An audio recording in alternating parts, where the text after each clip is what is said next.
परीक्षा के आगे हाथ जोड़ूंगा, उसको यहाँ ले आऊंगा। मैं इतना कमजोर नहीं हूँ। अरे अगर आप मुझे बता के चले जाते तो रोकती तो नहीं। या तो सचमुच तुम्हारा दिमाग खराब हो क्या गया तुम्हें? ये पुलिस वालों की तरह क्यों इन्वेस्टिगेट कर रही हो?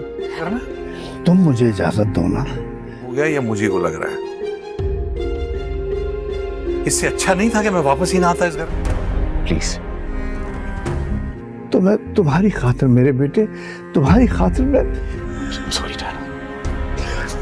बारी है कि अपने बाप के चालों को समझ ही नहीं रहा। बारी के बाप ने प्रीशे को ही गलत साबित कर दिया है और अब बारी का बाप इसके आगे हाथ जोड़कर इससे बोल रहा है कि या तो वो अनाया से शादी करने के लिए राजी हो जाए या फिर वो इसे इजाजत दे कि वो प्रीशे के घर जाकर उसको बारी से शादी करने के लिए मना ले। अब बारी अपने बाप के हाथ पकड़ लेगा और बोलेगा कि नहीं, वो प्रीशे के घर नहीं जाएगा और बोलेगा कि इसे अपने बाप की इज्जत बहुत ज्यादा प्यारी है, इसलिए वो अनाया से ही शादी करने के लिए तैयार है। लेकिन बारी को जब अपने बाप की असलियत पता चलेगी तो इसे काफी ज्यादा अफसोस होगा।